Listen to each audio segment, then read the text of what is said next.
이신 이유가 무엇인지에 대해서 우리가 살펴보았습니다.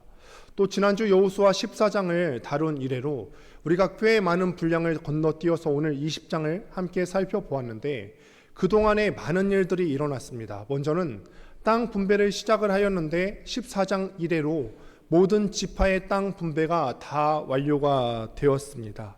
그러면은 이제는 땅 분배가 다 완료가 되었으니까 14장 끝났으니까 여호수아서가 이제 끝나면 될 것 같은데 끝나지가 않습니다. 더 해야 될 일이 있어요. 이 땅 분배가 다 완료된 이후에 아주 신속하게 반드시 해야 되는 두 가지 조약이 있는데 오늘 이 말씀 가운데서는 두 가지 조약 중에서 한 가지를 먼저 살펴보시게 될 겁니다. 이 두 가지 조약은요, 하나님과 우리 사이에 반드시 해야 되는 일입니다. 우리가 선택권이 있는 것이 아니에요. 우리가 이 조약을 맺었을 때 해도 되고 하지 않아도 되는 어떤 선택권이 있는 그런 조약들이 아닙니다. 꼭 해야 되는 일인데 왜 이렇게 해야 되는 일이냐면은 우리가 이 조약을 할 때에만 비로소 가나안 땅에 들어가게 되는 이유와 목적을 이루게 될 수 있기 때문에 그렇습니다. 우리는 이스라엘 사람들은 그냥 가나안 땅에 들어간 게 아닙니다. 땅이 없어서 이스라엘 사람들이 땅이 없어서 살 땅을 마련하려고 가나안 땅에 들어간 게 아니에요. 도피성이 되기 위해서 가나안에 들어갔기 때문에 이스라엘 사람들이 이스라엘 가나안 땅에 들어간 후에 땅 분배를 다 한 후에는 반드시 자기네들이 분배받은 그 땅 가운데서 도피성을 마련해야만 합니다. 도피성을 너희 중에 만들어서 부지 중에 실수로 사람을 죽인 자가 그리로 도망하게 하라라고 하나님께서 말씀하셨어요. 이 도피성을 정하는 것은 하나님 당신을 위한 일이 아니라 그 땅을 점령한 우리 자신을 위한 일이 될 것입니다. 사람이 살다 보면은 실수할 때가 굉장히 많이 있죠. 여러분들은 지금까지 살아가면서 가장 기억에 남는 실수가 있다면 어떤 실수가 있을까요? 어떤 분들은 이렇게 질문했더니 결혼할 때 실수했다고 하신 분들도 계신데요. 보통은 그러지 않으시죠. 참 많은 실수를 하며 살아갑니다. 그런데 이 실수가 너무 커서 보통 작은 실수들은 우리가 그냥 넘어갈 수도 있는데 이 실수가 너무 커서 그만 사람을 죽게 하는 경우에 이르게 할 때가 있습니다. 바로 이럴 때 가나안 땅을 점령하고 가나안에 살아가는 우리는 어떻게 행동해야 될까요? 아마도 알고 계실 텐데 의과대학에서 전공을 선택할 때 기피하는 학과들이 있다고 합니다. 일반외과, 흉부외과, 신경외과, 또 산부인과를 기피한대요. 왜 기피할까요? 의사들이 최선을 다해서 공부를 잘해서 노력해서 여기까지 왔어요. 그런데 이 과에 들어가서 신중을 기해서 수술을 하다가 잘못되면은 한 사람을 죽게 할 수도 있게 되기 때문에 그렇습니다. 또는 한 사람에게 영구적인 장애를 입힐 수도 있기 때문에 그래요. 자기가 의도해서 한 것이 아니에요. 자신은 최선을 다했는데 수술 중에 그만 한 사람의 인생을 끝나게 할 수도 있고 또는 그 사람에게 영구적인 장애를 입힐 수도 있기 때문에 그 부담감과 두려움 때문에 이 과를 선택하는 것을 기피한대요. 우리가 의사들의 마음을 잘 알지요. 그래서 이 과에 일부러 한 것은 아니지만 소송도 참 많이 당한다고 합니다. 의사가 의도해서 한 게 아닙니다. 실수해서 다른 사람에게 치명상을 입힐 수 있는 것입니다. 그러니 실력 있는 학생들과 실력 있는 의사들이 그 과에 가려고 하지 않습니다. 의사들의 마음이 이해가 됩니다. 나는 최선을 다했지만 실수할 수 있다는 그 부담감이 우리는 이해가 됩니다. 그런데 여러분, 반대도 이해가 되지 않습니까? 반대도 이해가 돼요. 아무리 실수라 하더라도 그 의료 과정 중에 내 새끼가 죽었는데 아무리 실수라 하더라도 그 치료하는 과정 중에 나의 사랑하는 가족, 나의 사랑하는 부모님이 돌아가셨는데 이거를 어떻게 그냥 넘어가요? 억울해서 이거를 어떻게 넘어가죠? 그러니 그 의사가 의도한 것은 아니라 할지라도 그 사람에 대해서 복수하고 싶은 마음이 막 드는 거죠. 이 문제에 대해서 그냥 넘어가지 않고 다 걸고 넘어가고 싶은 마음이 우리 일반 사람들 마음 가운데 들지요. 어떻게든 이 문제를 그냥 넘어가고 싶지 않습니다. 우리가 이거에 대해서 어떻게 할까요? 의도한 것 아니고 실수인데 이 문제에 대해서 어떻게 할까? 이것이 우리의 고민이라는 것입니다. 이때 우리는 내가 원하는 대로 하면 안 됩니다. 율법이 없는 이방인들은요, 자기 생각대로, 자기가 정해놓은 기준대로, 자기 마음이 이끌리는 대로 행동을 할 겁니다. 그러나 우리는 그러려고 내 마음대로 살려고 가나안 땅에 들어간 것이 아니에요. 애초에 가나안에 들어간 목적이 그러려고 내가 원하는 내 기분대로 살려고 들어간 것이 아니에요. 내가 가장 소중하게 여기는 사람들, 내 목숨보다 소중한 내 새끼들, 내 부모를 실수로 죽게 한 사람을 내가 어떻게 대할 것인가. 그 태도가 바로 이 땅이 정말 가나안 복지 땅이 될 수 있는가 없는가를 판가름하게 되고 규정하게 됩니다. 하나님께서 그래서 이 가나안 땅에 들어간 이스라엘 사람들에게 도피성을 규정하신 것입니다. 우리로 하여금 내 뜻을 포기하고 네 맘대로 하려는 것, 그것 뜻대로 안 된다. 인본주의 뜻대로 하면 안 된다. 하나님의 뜻대로 신본주의의 땅을 만들라고 우리더러 도피성의 규정을 만들어 주셨어요. 이는 너희를 위해서 피의 보복자를 피할 곳이니라. 왜 너희를 위해서라고 했는데 왜 너희를 위한 법이 될까요? 우리 중에 실수하지 않는 사람이 없습니다.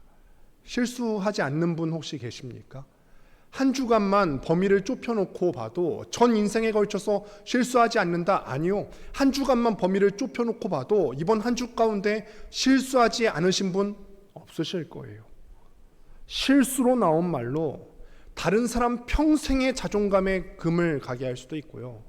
나의 실수 때문에 다른 사람들에게 영구적인 장애를 입힐 수도 있고, 내 실수 때문에 관계가 영구적으로 깨어질 수도 있고, 심지어는 그 사람을 죽음에까지 이르게 할 수도 있습니다.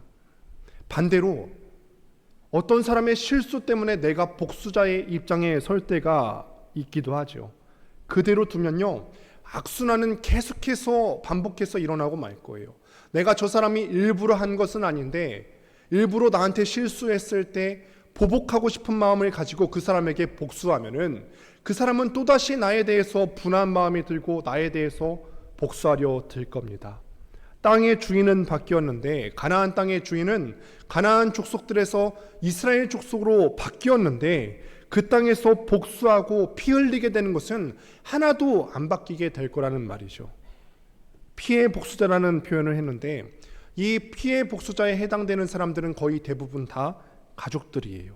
내 새끼를 죽였고 내 부모님을 돌아가시게 한 그 사람에 대해서 끓는 피를 가진 가족들이 있어요. 야, 실수지만 내 새끼를 어떻게 죽일 수가 있지? 반드시 상대를 피 흘리게 하는 피해 복수자들이 일어날 것이기 때문에 이 문제를 어떻게 다루느냐, 그 공동체에서 이런 실수로 일어난 일들에 대해서 어떻게 다루는가를 보면은 거기가 과연 천국의 공동체인지, 하나님께서 원하시는 공동체인지, 아니면 마귀의 공동체인지 인본주의의 공동체인지 판가름하고 구별하여 볼 수가 있다는 것입니다. 그런데 여러분, 우리가 도피성의 이야기를 보시면서 기억하실 것이 있습니다. 우리가 이 이야기를 다루기에 앞서서 죄 지은 사람들을 무조건 다 용서하라고 하는 것은 아닙니다. 고린도전서 6장과 마태복음 18장을 근거로 우리 주님께서는 교회에 징계권을 주셨어요. 징계할 수 있는 권한을 주셨어요. 어떤 한 형제가 교회에 있어서 형제가 잘못하게 되었을 때 교회는 먼저 권고하게 됩니다. 그럼에도 말을 안 듣게 되면은 또 권고를 합니다. 계속해서 기회를 주죠.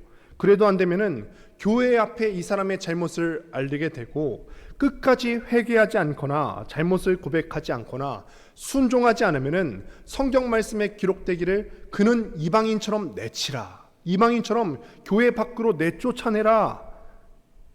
피 흘려 사신 성도를 교회 밖으로 내보내래요. 교회는요, 구원의 기능도 있지만 교회는 순결하게 지켜야 되는 질서 유지의 기능도 있는 거예요. 그런데 오늘 문제는 지금 이 문제에 대해서 다루고자 하는 이야기가 아닙니다. 부지 중에 내가 알지 못했을 때, 의도하지 않았을 때 사람을 죽였을 때는 도대체 어떻게 할 것인지에 대한 것입니다. 누군가를 살인하면요, 어떤 사람을 죽음에 이르게 하면 그 사람은 반드시 목숨을 잃어야 합니다. 동태복수법이라고도 합니다. 같은 모양의 복수만을 허락한다라는 뜻에서 동태복수법이라고도 하는데, 옛 함무라비 법전에 나오는 눈에는 눈, 이에는 이, 아마 많이 들어보셨을 것입니다. 우리가 이것만 들으면은 하나님께서 굉장히 잔인하신 분 아니신가, 용서해야 되는 거 아닌가, 이렇게 생각하기가 쉬운데, 그런데 이 상황과 환경에 비추어 보면은 하나님께서는 우리에게 난폭하라고 이런 법을 주신 것이 아니에요. 저번에도 말씀을 드린 바가 있습니다만, 누군가 여러분들의 한쪽 눈을 잃게 했다고 한번 해볼까요? 그럼 여러분들 어떻게 반응하신다고 했죠? 그 사람은 한쪽 눈만 취할까요? 아니에요. 다른 사람의 한쪽 눈만을 취하려 하지 않고, 나의 악한 본성은요, 내가 당한 만큼 내가 한쪽 눈을 당했으니까 너도 한쪽 눈만 내가 복수하겠다, 이게 우리의 악한 본성이 아니라 그 이상의 것으로 복수하려고 하죠. 한쪽 눈을 당했으면 다른 사람의 한쪽 눈만을 복수하는 것이 아니라 그 사람의 생명까지도 취하려고 하는 악한 본성이 우리 가운데 있습니다. 그래서 하나님의 법은요, 인간의 죄성을 제한하는 거예요. 눈에는 눈, 이에는 이까지만 복수해라 라고 하는 것은 반드시 복수하라는 의미보다는 그 이상의 복수를 하지 말아라, 너의 죄성을 제한할 수 있어야 된다라는 거죠. 공권력이라든지 경찰 병력이 제대로 있지 않은 그때 무자비한 법률이 아니라 인간의 삶을 보호하는 하나님의 자비의 법률이라고 할 수가 있습니다. 워낙 가나안 사회가 험했기 때문에, 워낙 가나안 사회가 무법지대였기 때문에 하나님께서 동태복수법을 허락하셨습니다. 같은 해를 가지고 복수할 수 있는 것입니다. 내가 해를 입은 만큼만 남들에게 복수하는 것인데, 어떻게 복수하는지 율법의 규정을 한번 확인하시겠습니다. 레위기 24장 17절부터 22절 제가 한번 읽어보겠습니다. 사람을 쳐 죽인 자는 반드시 죽일 것이요, 사람을 죽인 자는 반드시 죽습니다. 짐승을 쳐 죽인 자는 짐승으로 짐승에 갚을 것이며, 사람이 만일 그의 이웃에게 상해를 입혔으면 그가 행한 대로 그에게 행할 것이니, 상처에는 상처로, 눈에는 눈으로, 이에는 이로 갚을지라. 남에게 상해를 입힌 그대로 그에게 그렇게 할 것이며, 짐승을 죽인 자는 그것을 물어줄 것이요, 사람을 죽인 자는 죽일지니, 거류이 내게든지 본토이 내게든지 그 법을 동일하게 할 것은 나는 너희의 하나님 여호와임이니라. 하나님의 이 법은요, 어떤 특정한 대상에게만 적용되는 것은 아닙니다. 거류민에게든지 본토인에게든지 누구에게나 적용되는 하나님의 법이에요. 이 땅 가나안 땅의 주인은 바로다지 너희가 아니다. 하나님께서 이 법을 이스라엘 사람들에게 주시면서 가르쳐 주시려고 했던 것은, 이 가나안 땅의 주인은 너가 아니라 나다. 그러니 너희 내 말 들어야 돼. 동태복수법에 따르면은 사람을 죽인 자는 죽임을 당합니다. 반드시 죽임을 당합니다. 그런데 오늘 본문을 보니까 너희 중에 도피성을 하나 정해서 부지 중에 사람을 죽인 자를 위해서 도피할 수 있도록 해줘라. 동태복수법과 도피성 규정의 차이가 무엇일까요? 동태복수법과 도피성 규정의 차이가 뭘까? 이것은 의도를 가지고 준비해서 사람을 죽였는가 아닌가입니다. 부지 중에 실수로 죽였느냐 아니면은 의도를 가지고 준비해서 죽였느냐의 차이입니다. 의도하고 죽였으면요, 의도하고 갚아줍니다. 그런데 실수로 부지 중에 사람을 죽였으면 어떻게 해야 되죠? 실수하고 죽였으니까 실수로 갚아주면 되는 것일까요? 그렇게 할 수는 없잖아요. 이 사람이 지금 의도가 나빴던 게 아니에요. 그럴 때 어떻게 할까? 성경에서는, 하나님의 법에서는 그 사람에게 기회를 주라는 거예요. 그 방법이 바로 오늘 본문에 나오는 도피성입니다. 그 살인자가 이스라엘 전역에 정해져 있는 그 도피성을 향해서 막 뛰어갑니다. 그리고 성읍 무너기에서 장로들의 귀에 자기가 있었던 그 모든 사건들에 대해서 다 낱낱이 말하게 됩니다. 그 당시 성의 성문이라고 하는 것은 사람들이 모일 수 있는 넓은 장소였어요. 그곳에서는 시장도 서기도 하고 때로는 재판이 열리기도 했던 그런 사람들이 모이는 장소입니다. 이 성 안에 나와서 사람들이 많이 모였을 그때의 장로들 앞에서 재판을 받게 되는 것입니다. 그 앞에서 자기 변호를 하는 거죠. 내가 이차저차해서 지금 모르고 실수로 사람을 죽였습니다. 문어기에서 말한다는 것은 모든 사람 앞에 서서 자기가 어떤 죄를 지었는지 혹은 어떤 실수로 사람을 죽였는지 낱낱이 다 이야기하라는 것입니다. 숨길 수가 없어요. 자기의 죄와 자기의 잘못에 대해서 숨길 수가 없습니다. 그렇게 자신의 죄를 다 고백하는 살인자가 이제는 내게 오게 되죠. 장로들로부터 너의 실수가 인정된다. 너가 의도하고 사람을 죽이지 않다는 것이 이제는 인정되겠다. 너 우리 성으로 들어와서 살아도 된다. 그 살인자가 우리 성으로 들어왔어요. 내게로 오게 됩니다. 그러면 어떻게 할까요? 이제는 그 성의 장로들, 성한 사람들은 그를 받아들여서 그 성읍 가운데서 한 장소를 주고 자기들 가운데 거주하게 해주라 라고 하십니다. 실수해서 죽였든 아니면은 모르고 죽였든 간에 어쨌든 사람 죽인 사람 아닙니까? 여러분들 어떠세요? 여러분들 이웃 가운데 실수해서 죽였든 아니면은 의도해서 죽였든 내 옆집에 살인자가 산다면은 여러분들 기분이 어떠실 것 같으세요? 그가 나한테 오면은 받아들이래요.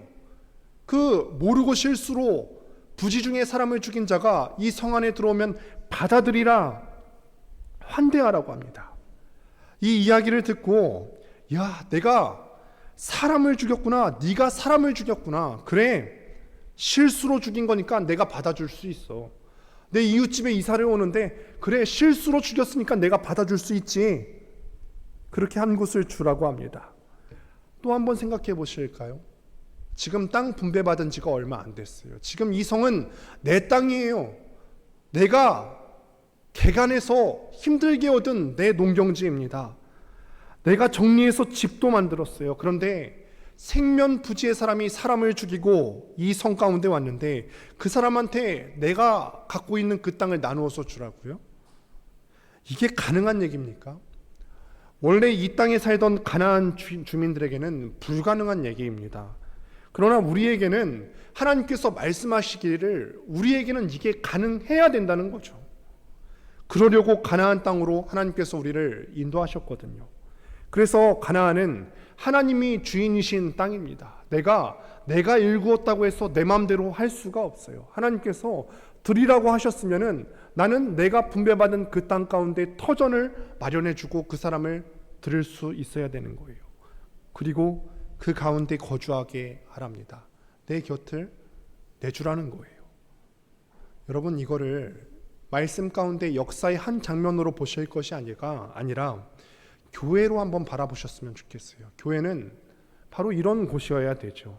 환대하는 곳이어야 되고, 어떤 조건의 사람이든 그 사람이 회개하는 한 그 사람에게 곁을 내어주고 환대하는 공동체가 바로 교회예요. 여러분, 환대는요, 어떤 사람의 스타일의 문제가 아닙니다. 간혹 어떤 분들은 이거에 대해서 오해하세요. 나는 기질적으로 환대할 수 있는 성격이 아니야. 저 사람을 보면 저 사람은 환대를 참 잘하는데 저 사람은 외향적이어서, 저 사람은 부침성이 좋아서 환대를 참 잘해. 그런데 나는 환대를 잘할 수 없는 스타일이야. 이런 스타일의 문제가 아니라 환대는 교회의 본질의 문제예요. 한 사람 한 사람이 곧 교회인데 그가 교회인가 아닌가, 한 사람 한 사람, 여러분들이 교회인데 여러분들이 교회되는 것은 어떻게 판별할까요? 이 자리에 나와서 예배의 자리를 지켰으면 그걸로 교회인 것을 판가름할 수 있을까요? 속여서 예배 장소에 나올 수 있잖아요. 그게 아니라 그가 사람을 죽인 사람이라도 회개하고 돌아올 때, 어떤 사람이 사람을 죽인 사람이라도 회개하고 돌아올 때 나에게 조건이 되지 않는 사람이 나의 곁에 올 때 그를 어떻게 받아들이는가, 그 태도를 보면 그 사람이 정말 교회인가 아닌가를 알 수 있다는 것입니다. 어떤 사람이 죄를 다 고백할 때 받아주고 내가 일군 내 땅과 내 농경지와 내 터전과 내 집을 내주고 내 곁을 내주는 환대가 있느냐, 이것이 한 성도 한 성도가 교회인가를 판가름할 수 있는 기준이 되는 것이죠. 예루살렘 교회는 스데반 집사를 죽이고 자기네 교회를 깨뜨렸던 사울을 자기 형제로 받아들였어요. 바나바는 자기를 핍박했던, 그리고 예수 믿는 사람을 핍박했던 그 사울을 같이 동역하자고 여러 차례 사울을 찾아가서 권면했어요. 이런 품어준 것 때문에 바로 사울이 바울이 될 수가 있었고, 그 바울로 인해서 복음이 전파될 수가 있었고, 오늘날 교회가 세워질 수 있게 된 거죠. 형제가 어떤 죄를 지었든 그가 회개한다면 그를 받아들이십시오. 내 땅과 내 집과 내 마음과 내 곁을 내어주셔야 합니다. 우리는 그러라고 구원받아서 교회를 이루고 지금 이 자리에 있는 줄로 믿습니다. 그렇게 땅을 내어주고 살게 했는데 피해 복수자가 있다고 했죠. 그 부지 중에 사람을 죽인 사람이 있는데 그 사람의 가족이, 피해 보복자가 멈추지 않고 성읍까지 달려왔어요. 어떻게 할까요? 내 새끼를 죽인 죄인이에요. 내 부모님을 돌아가시게 했단 말이에요. 당신들이 지금 내 마음 알아요. 당신들이 그 유가족의 마음을 알 수 있습니까? 이 사람 마음이 얼마나 억울하겠습니까? 만약에 이 도피성에서 그 안에 살던 사람들이 이 사람을, 부지 중에 사람을 죽인 사람을 그 사람들에게 내어주면 당장에 죽고 말 것입니다. 그런데 하나님께서는 도피성 안에 있는 사람들에게 말씀하시기를 그 살인자를 피해 보복자에게 내어주지 말라라고 하십니다. 여러분, 원래 그 사건이 있기 전까지는 도피성 안에 있는 사람들은 그 살인자를 알지도 못하는 사이였습니다. 얼굴조차도 알지 못하는 그런 사람이었어요. 모르는 사람의 인생에 왜 그렇게 간섭하죠? 그래서 교회는 오지랖이 넓어도 아주 넓은 공동체예요. 여러분은 어떠십니까? 오지랖이 넓으세요? 긍정적인 의미로다가 오지랖이 넓으십니까? 아니면은 나랑 관계없는 사람은 일체 신경도 안 쓰십니까? 그가 예수님을 구주로 고백하고 회개한다면은 그가 어떤 죄를 지었더라도 우리는 그에게 내 곁을 내줄 수 있는 공동체가 되어야 할 줄로 믿습니다. 그렇다면 언제까지 내줄까요? 내 곁을 내주는 거 언제까지 내줄까? 오늘 말씀을 보니까 그가 회중 앞에 서서 재판을 받을 때까지, 또는 당시의 대제사장이 죽기까지 거기 거주하라고 하십니다. 최소한 이 사람이 재판받을 기회, 소명할 수 있는 기회를 주는 것입니다. 피해 복수자가 있어요. 그러면은 이 피해 복수자가 동태의 복수법을 살짝 비틀어서 저 사람이 내 새끼를 죽였으니까, 내가 사랑하는 내 식구를 죽였으니까 나도 죽입니다 라고 살인을 저지르지 않을 수 있도록 지켜주라는 거죠. 최소한 재판받고 소명할 수 있는 기회를 주라는 것입니다. 악순환이 반복되지 않도록 이것을 지키라는 것입니다. 그리고 또 언제까지요? 그 사람이 사람을 죽이고 도망와서 도피성에서 자기의 죄를 고백할 당시에 살아있었던 대제사장이 죽을 때까지 성읍에서 살게 해주라고 합니다. 지금 우리나라도 보면은 이렇게 이해하시면 될 것 같아요. 지금도 광복절 때면은, 이런 어떤 해마다 특별한 때면은 이 나라의 리더인 대통령께서 광복절 특사를 발표합니다. 바로 이런 거죠. 어떤 나라에 좋은 일이 있을 때나 아니면 나라에 특별히 기념할 만한 일이 있을 때 새로운 기회를 주는 거죠. 죄를 지었지만 죄를 다 탕감해 줄 테니까 새로운 마음으로 살 수 있도록 그 사람에게 기회를 주는 것입니다. 대제사장이 죽을 때까지 그는 절대로 그 성 밖으로 나가면 안 돼요. 그 성 밖으로 나가자마자 피해 보복자에게 복수를 당할 수가 있습니다. 그 사람이 얼마나 가고 싶을까요? 고향 땅으로 얼마나 가고 싶을까요? 얼마나 어머니가 보고 싶겠어요? 얼마나 아내와 자식들이 보고 싶겠습니까? 그런데 갈 수가 없습니다. 왜 그럴까요? 자기가 모르고 실수로 사람을 죽였지만 그 사람의 가족들이 나를 보면 가슴 아파하지 않겠습니까? 아직도 가족을 잃고 슬퍼하는 사람들이 거기에 살고 있습니다. 내 죄를 고백하고 죄값을 갚고 고요하게 그 도피성 가운데 머물러 있어야 되는 거죠. 그렇게 하면은 그 시간 가운데 피해 보복자의 마음도 조금씩 누그러질 겁니다. 그래야 가나안 땅이 천국 될 수가 있다는 거예요. 하나님께서 지금 이 법을 주시면서 가나안 땅을 진정한 천국으로 만들고 싶어 하시는 거예요. 이런 노력 없이 어떻게 가나안 땅이 천국이 될 수가 있겠습니까? 죄인은 죄인대로 자기의 죄를 고백하고 그 죄값을 달게 받을 수 있어야 되는 거고, 공동체는 그가 진정으로 회개하는 모습을 보고 그를 받아들이고 내 곁을 내어줄 수 있어야 되는 거죠. 자기 것 다 내주고 곁을 내어주고 그 사람과 함께 견뎌줄 수 있어야 되는 것입니다. 이것을 위해서 이스라엘 사람들이 가나안 땅을 점령한 것이고, 이것을 위해서 우리가 교회를 이루고 있는 거예요. 우리 가정이, 우리 교회가 남들에게 이런 터전을 내어주고 이런 곁을 내어주는 도피성 같으면 좋겠습니다. 그런데 가정을 하나 해보도록 하겠습니다. 내가 부지 중에 실수로 사람을 그만 죽였어요. 어디로 갈까요? 도피성으로 가야 되죠. 그런데 도피성 어디 있죠? 나는 지금 천안에 있는데 도피성이 부산에 있으면은 언제 가죠? 거기까지 가다가 잡혀서 죽고 말 겁니다. 그래서 하나님께서 도피성 할 자리도 이스라엘 전역 가운데 6자리를 딱 정해서 주셨습니다.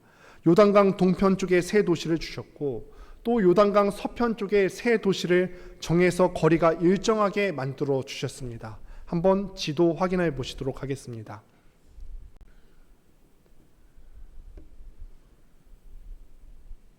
이 지도를 보시게 되면은 이 도피성들은 특징이 있는데, 가나안 땅 전역에 균형적으로 골고루 퍼져 있는 것을 볼 수가 있습니다. 과실치사를 해도 가다가 잡히게 되면은 잡혀서 죽게 되겠죠. 그렇기 때문에 가나안 땅 어느 곳에서 이 사고가 터져도 걸어서 하루길이 걸리지 않도록, 어떤 전역에서도 이 도피성까지 가는데 50km가 되지 않도록 이 거리를 지정해서 주셨습니다. 또 도피성으로 향하는 길이 잘 보이지 않으면 안 되잖아요. 도피성으로 가야 되는데 길이 잘 안 보여요. 그래서 길을 잃어버리면 안 되니까 이스라엘 장정들은 1년에 한 번씩 14m 폭의 도피성으로 향하는 길을 매년 정비할 수 있도록 했습니다. 그리고 이정표를 자주 세워놓아서 어디서 찾더라도 이 도피성을 쉽게 찾게끔 만들어 놓았습니다. 하나님께서 한 명 한 명에 대해서 얼마나 배려하시는지 우리가 알 수 있어요. 우리가 누군가를 용서하고 축복하려고 할 때 말로만 축복한다면 그게 축복이 되겠습니까? 그러니 우리는 내 마음을 항상 측량해 볼 수 있어야 되는 거죠. 내 마음의 일정한 거리를 항상 측량해 봐야 됩니다. 내 형제가 나에게 뛰어올 수 있는 거리인가 아닌가? 내 교회의 성도들, 내 구역원들이 언제든지 내 곁을 내어주어야 되는데 내가 그만큼 거리를 내어주고 있는가? 뛰어올 수 있을 만한 거리를 내어주고 있는가?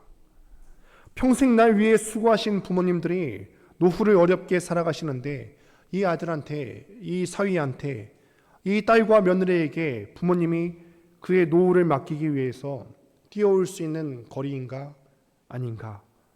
부모님이 아들한테 내가 의지하려고 이 아들한테 가면은 내 아들은, 내 며느리는, 내 사위는 나 받아줄 거리인가? 우리 목사님이 목회하면서 참 힘드신데 내 곁을 내어드려야 될 텐데 우리 목사님이 나에게 올 수 있는 거리인가 아닌가? 저도 목사로서 또 한번 생각을 해봅니다. 이 말씀을 준비하면서 가만히 생각을 해보았어요. 나는 거리를 내어주었는가? 행정실에서 가만 설교 준비를 하다 보면은 우리 중고등부 학생들과 청년들이 많이 옵니다.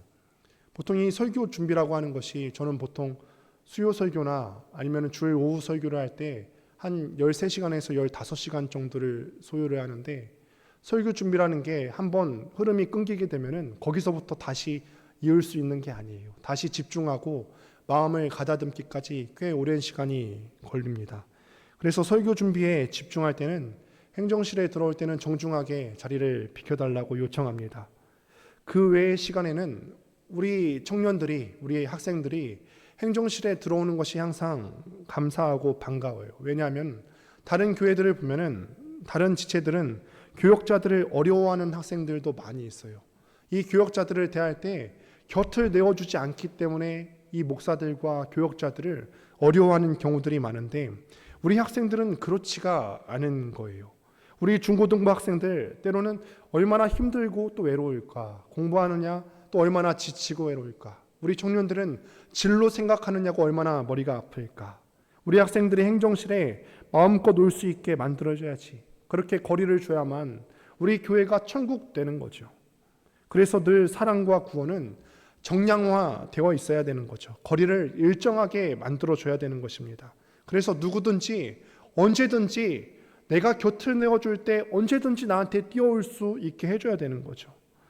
가나안을 살아가는 성도의 태도, 이 죄에 물든 가나안 땅을 천국으로 만드는 성도의 태도는 바로 온유인 줄로 믿습니다. 온유는 거리를 잘 잡아주는 것입니다.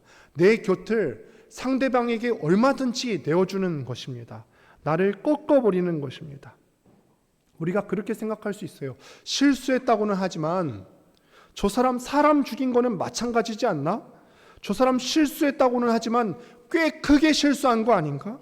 저 사람 받아주면은 내 땅, 내 집 내줘야 되는데 오늘날로 넘어와서 우리로 적용해 보자면은 내 시간 내어줘야 되고 내 물질을 저 사람한테 내어줘야 되는데 내가 잘못한 저 사람한테 그렇게까지 해야 되는가?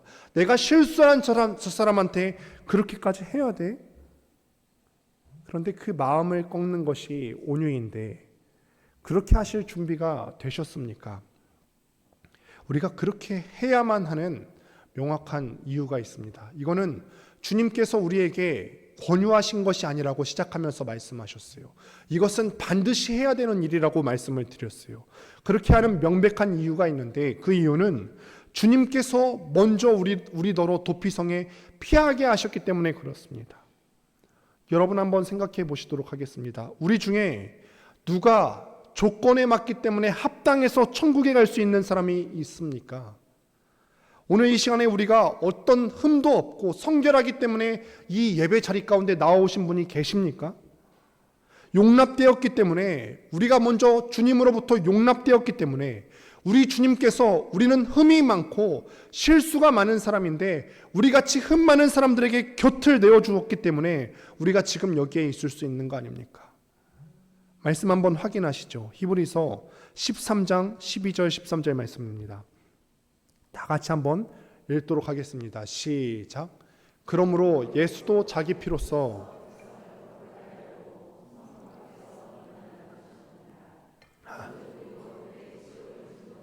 영문 밖으로 그에게 나아가자. 아멘. 그러므로 예수도 자기 피로써 백성을 거룩하게 하려고 한 것 보니까 아마도 백성들이 지저분했던 모양입니다. 더러웠던 모양이에요. 죄가 많았던 모양입니다.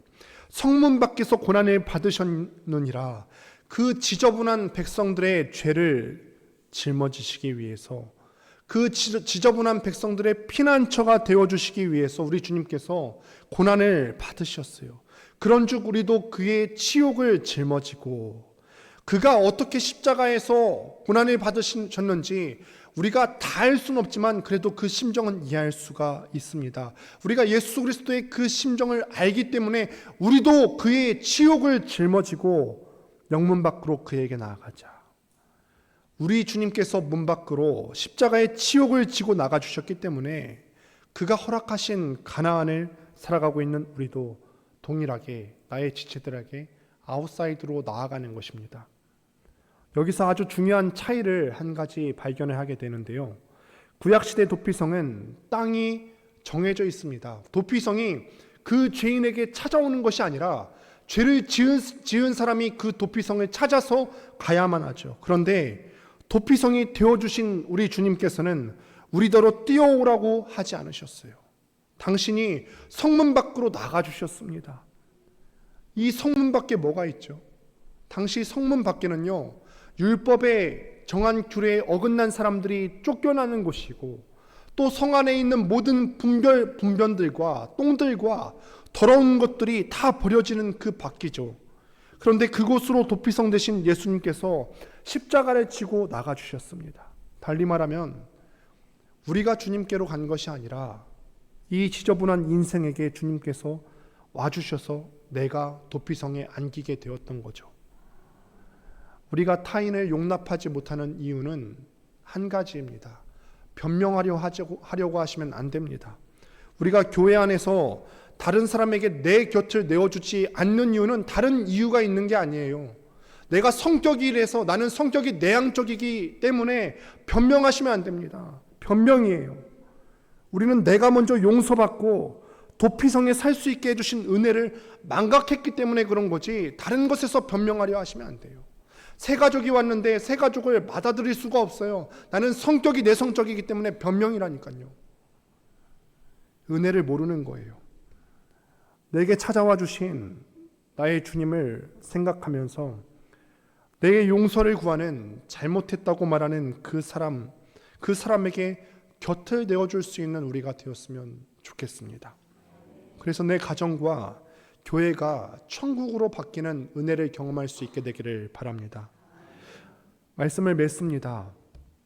내 목숨보다 또 소중한 자식을 잃으면은 얼마나 아플까요? 상상만 해도 참 아파요. 내 부모님을 잃으면은 또 얼마나 슬플까? 그런데 부지 중에 내 가족과 내 가까운 사람을 죽인 그 사람이 잘못했다고 자기 죄를 이야기하면서 나한테 찾아옵니다. 우리 이 사람 받아줄까요, 말까요? 그래서 우리가 이 사람 받아주는 게 어렵기 때문에 예수님 생각을 참 많이 해야 돼요. 나 같은 인생을 위해서 내가 간 것이 아니라 지저분한 나의 삶 가운데로 뛰어들어오신 그 주님을 많이 생각하셔야 합니다. 우리가 먼저 그 도피성의 덕을 본 사람들이에요.